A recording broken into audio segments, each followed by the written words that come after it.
The equation of the circle with the center 6, 4 and passing through the point 6, 9 is dash. ഇവിടെ ഒരു സർക്കിളിൻ്റെ centre നൽകിയിട്ടുണ്ട് 6, 4. ഇതാണ് സെൻറ്ററിൻ്റെ കോർഡിനേറ്റ്സ്. അതുപോലെ ഈ സർക്കിൾ 6, 9 എന്ന പോയിന്റിൽ കൂടി കടന്നു പോകുന്നു എന്നും പറഞ്ഞിട്ടുണ്ട്. അപ്പോൾ ആ സർക്കിളിൻ്റെ ഇക്വേഷൻ എഴുതണം. അപ്പോൾ സർക്കിളിൻ്റെ ഇക്വേഷൻ എഴുതണമെങ്കിൽ ആദ്യം നമുക്ക് ആ സർക്കിളിൻ്റെ റേഡിയസ് കണ്ടുപിടിക്കണം. അവർക്ക് സെൻറ്റർ ഉണ്ട്, അതുപോലെ സർക്കിളിലെ ഒരു പോയിൻറ്റും ഉണ്ട്. അതുകൊണ്ട് റേഡിയസ് എന്ന് പറയുന്നത് ഈ സെൻറ്ററും ഈ സർക്കിളിലെ പോയിൻറ്റും തമ്മിലുള്ള ഡിസ്റ്റൻസ് ആണ്. ഇനി ഈ 6, 4 എന്നുള്ള പോയിൻറ്റ് നമുക്ക് റഫായിട്ടൊരു ഫിഗർ നോക്കുക. ഇത് നോക്കുക, ഇതാണ് സെൻറ്റർ 6, 4 എന്ന് കരുതുക. അങ്ങനെയെങ്കിൽ 6, 9 എന്നുള്ള പോയിൻ്റ് ഇതേ എക്സ് കോർഡിനേറ്റിൽ തന്നെ വരും. ഇതായിരിക്കും 6, 9 എന്നുള്ള പോയിൻ്റ്. ഇവിടെ രണ്ടിടത്തും എക്സ് കോർഡിനേറ്റ് സെയിം ആണ്. അപ്പോൾ ഈ രണ്ട് പോയിൻറ്റ്സ് തമ്മിലുള്ള ഡിസ്റ്റൻസ് എന്ന് പറയുന്നത് ഈ വെർട്ടിക്കൽ ഡിസ്റ്റൻസ് ആണ്. അതായത് ഇവയുടെ വൈ കോർഡിനേറ്റ്സുകൾ തമ്മിലുള്ള വ്യത്യാസമാണ്. വൈ കോർഡിനേറ്റ്സുകൾ തമ്മിലുള്ള വ്യത്യാസം എത്ര വരും? 9 - 4 = 5. അതായത് ഇതിൻ്റെ റേഡിയസ് എന്ന് പറയുന്നത്, അല്ലെങ്കിൽ ഈ രണ്ട് പോയിൻറ്റ്സുകൾ തമ്മിലുള്ള ഡിസ്റ്റൻസ് 5 യൂണിറ്റ്സ് ആണ്. അല്ലെങ്കിൽ ഈ സർക്കിളിൻ്റെ റേഡിയസ് എന്ന് പറയുന്നത് 5 ആണ്. അപ്പോൾ നമുക്ക് സെൻറ്ററും റേഡിയസും കിട്ടി. അപ്പോൾ സെൻറ്ററും റേഡിയസും അറിയാമെങ്കിൽ സർക്കിളിൻ്റെ ഇക്വേഷൻ എഴുതാൻ ഉള്ള ഇക്വേഷൻ ഇതാണ്. സെൻറ്റർ HK എന്നും സെൻറ്റർ HKയും റേഡിയസ് 6 ആണെങ്കിൽ സർക്കിളിൻ്റെ equation x - h the whole square plus y - k the whole square = r² ആണ്. ഓർക്കുക, സെൻറ്റർ HKയും റേഡിയസ് 6 യൂണിറ്റ്സുമാണെങ്കിൽ സർക്കിളിൻ്റെ equation x - h the whole square plus y - k the whole square = r² ആണ്. അപ്പോൾ നമുക്ക് ഈ വാല്യൂസ് ഇവിടെ കൊടുത്താൽ മതി. അതായത് hൻ്റെ സ്ഥാനത്ത് 6, x - 6 the whole square plus y - kയുടെ സ്ഥാനത്ത് 4 കൊടുക്കുക. y - 4 the whole square = r എത്രയാണ്? 5. 5ൻ്റെ സ്ക്വയർ 25. അപ്പോൾ x - 6 the whole square plus y - 4 the whole square = 25 ആണ് സർക്കിളിൻ്റെ ഇക്വേഷൻ. ശരിയുത്തരം option A. Which of the following fractions is the smallest? 6/7, 3/4, 7/8, 5/6. നോക്കുക, ഇവിടെ 4 fractions നൽകിയിട്ടുണ്ട്. ഇതിൽ ഏറ്റവും ചെറുത് ഏതെന്ന് കണ്ടുപിടിക്കണം. അപ്പോൾ ഇത് കണ്ടുപിടിക്കാൻ നമുക്കൊരു ഷോർട്ട് കട്ട് ഉണ്ട്. ഈ തന്നിരിക്കുന്ന ഫ്രാക്ഷൻസിനെല്ലാം പ്രത്യേകതയുണ്ട്. നോക്കുക, പൊതുവായൊരു പ്രത്യേകത. ഇവിടെ അംശം 6ഉം ഛേദം 7ഉമാണ്. 6നോട് 1 കൂട്ടിയാൽ 7 കിട്ടും. ഇവിടെ അംശമായ 3നോട് 1 കൂട്ടിയാൽ ഛേദം 4 കിട്ടും. ഇവിടെ 7നോട് 1 കൂട്ടിയാൽ 8, 5നോട് 1 കൂട്ടിയാൽ 6. അതായത് എല്ലായിടത്തും അംശത്തേക്കാൾ 1 കൂടുതലാണ് ഛേദം.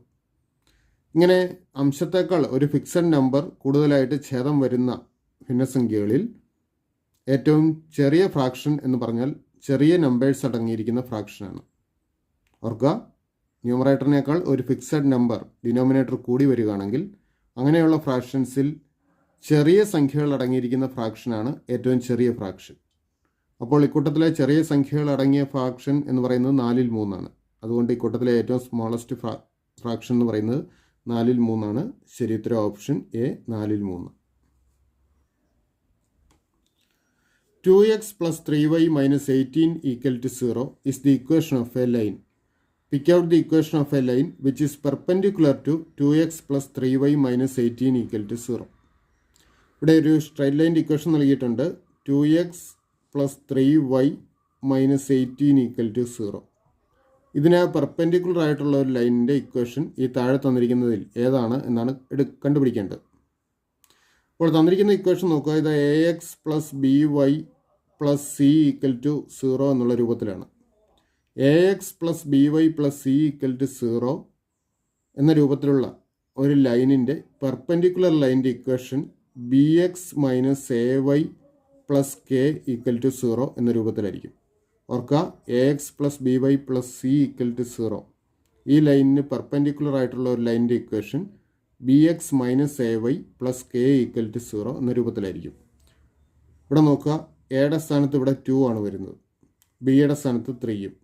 അപ്പോൾ ആ രൂപത്തിൽ നമുക്ക് എഴുതുമ്പോൾ ഇവിടെ bx minus ay എന്ന് വരണം. bx എന്ന് പറയുന്നത് 3x - 2y plus k = 0 എന്നുള്ള രൂപത്തിലായിരിക്കും വരിക. ഈ കെ ഒരു കോൺസ്റ്റൻ്റ് ആണ്, ഏത് നമ്പർ വേണേലും ആകാം, പോസിറ്റീവോ നെഗറ്റീവോ ഏത് നമ്പർ വേണേലും ആകാം. അപ്പോൾ 3x - 2y എന്ന രൂപത്തിൽ വരുന്ന ഓപ്ഷൻ ഏതാണെന്ന് നമുക്ക് നോക്കാം. ഓപ്ഷൻ എയിൽ മാത്രമേ 3x - 2y എന്ന രൂപത്തിൽ വരുന്നുള്ളൂ. അപ്പോൾ 3x - 2y - 10 = 0. ഇതാണ് നമുക്ക് തന്നിരിക്കുന്ന ഓപ്ഷൻസിൽ നിന്നുള്ള ശരിയായ ഉത്തരം. 3x - 2y - 10 = 0. ശരി ഉത്തരം option A. The sum of first 9 terms of an AP is 225. The fifth term of the sequence is dash. ഇവിടെ ഒരു AP അല്ലെങ്കിൽ അരിത്മെറ്റിക് സീക്വൻസിൻ്റെ ആദ്യത്തെ 9 പദങ്ങളുടെ സം നൽകിയിട്ടുണ്ട് 225. അതിലെ 5-ാം പദം ഏതെന്ന് നമുക്ക് കണ്ടുപിടിക്കണം.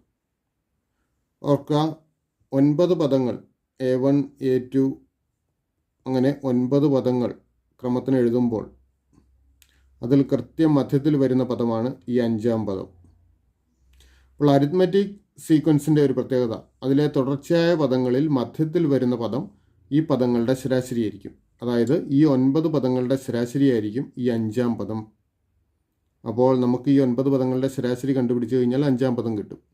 ഇവിടെ 9 പദങ്ങളുടെ സം നൽകിയിട്ടുണ്ട്, അതുകൊണ്ട് ശരാശരി കാണാൻ എളുപ്പമുണ്ട്. സമ്മിനെ സംഖ്യകളുടെ എണ്ണം കൊണ്ട് ഡിവൈഡ് ചെയ്താൽ മതി. അതായത് 5-ാം പദം കിട്ടാൻ 225-നെ സംഖ്യകളുടെ എണ്ണമായ 9 കൊണ്ട് ഡിവൈഡ് ചെയ്യുക. അപ്പോൾ 25 എന്ന് കിട്ടും. ഇതാണ് 5-ാം പദം. ശരി ഉത്തരം option B 25. The decimal form of 1/5 plus 1/5 square plus 1/5 cube is dash. അപ്പോൾ ഇവിടെ 1/5 plus 1/5 square plus 1/5 cube ഇതിൻ്റെ ഡെസിമൽ ഫോം എഴുതണം. നമുക്ക് ആദ്യം ഈ സ്ക്വയറും ക്യൂബും ഇതിൻ്റെയൊക്കെ വാല്യൂ ഒന്ന് എഴുതാം. 1/5 ഓർക്കുക, അത് അതേപടി തന്നെ എഴുതുക. 1/5 സ്ക്വയറോ 1/25 പ്ലസ് 5 ക്യൂബ് എന്ന് പറഞ്ഞു കഴിയുമ്പോൾ 125 വരും, 5-ൻ്റെ ക്യൂബ് 1/125. ഇനി ഇവയുടെ ഡെസിമൽ ഫോം എഴുതി കൂട്ടണം. അപ്പോൾ ഇതിനെ ഓരോന്നിനെയും ഇപ്പോഴത്തെ രീതിയിൽ ഹരിച്ച് ഒന്നിനെ 25 കൊണ്ട് ഒന്നിനെ 125 കൊണ്ട് ഹരിക്കുന്നതിൽ എളുപ്പം ഈ ഛേദങ്ങളെ 10ൻ്റെ പവേഴ്സാക്കി മാറ്റുക. 10, 100, 1000 ഇതൊക്കെ ആക്കി മാറ്റുകയാണ് സൗകര്യം. നോക്കുക, 5-നെ 10 ആക്കാൻ 2 കൊണ്ട് ഗുണിച്ചാൽ മതി. അംശത്തിലും ഛേദത്തിലും 2 കൊണ്ട് ഗുണിക്കുന്നു. അപ്പോൾ 2/10 പ്ലസ് ഇവിടെ 25-നെ 4 കൊണ്ട് ഗുണിച്ചാൽ 100 കിട്ടും. അപ്പോൾ 4/100 പ്ലസ് 125-നെ 8 കൊണ്ട് ഗുണിച്ച് കഴിഞ്ഞാൽ 1000 കിട്ടും. അംശത്തിലും ഛേദത്തിലും 8 കൊണ്ട് ഗുണിക്കുന്നു. 8/1000. ഇനിയിപ്പോൾ ഡെസിമലാക്കാൻ എളുപ്പമുണ്ടല്ലോ. 10-ൽ 2 എന്നുള്ളത് 0.2 പ്ലസ് 100-ൽ 4 എന്നുള്ളത് ഇവിടെ 2 0 ഉണ്ട്. അപ്പോൾ 2 സ്ഥാനം ഡെസിമൽ പോയിൻറ്റിന് വലതുവശത്ത് 2 സ്ഥാനം വേണം. 0.04 എന്ന് വരും. പ്ലസ് 1000 കൊണ്ടാണ് ഹരിക്കുന്നത്. ഡെസിമൽ പോയിൻറ്റിന് വലതുവശത്ത് 3 അക്കം വേണം. അപ്പോൾ 0.008 എന്ന് വരും. ഇത് 3 കൂടെ കൂട്ടുക. കൂട്ടാനായിട്ട് ഒരേ ലൈനിൽ എഴുതുക. 0.2, 0.04, ഡെസിമൽ പോയിൻ്റ് ഒരേ ലൈനിൽ വരുന്ന രീതിയിൽ എഴുതുക. 0.008 കൂട്ടുന്നു. 8, 4, 2.0, അതായത് 0.248 നമുക്ക് ഉത്തരം കിട്ടും. ശരി ഉത്തരം ഓപ്ഷൻ സി 0.248.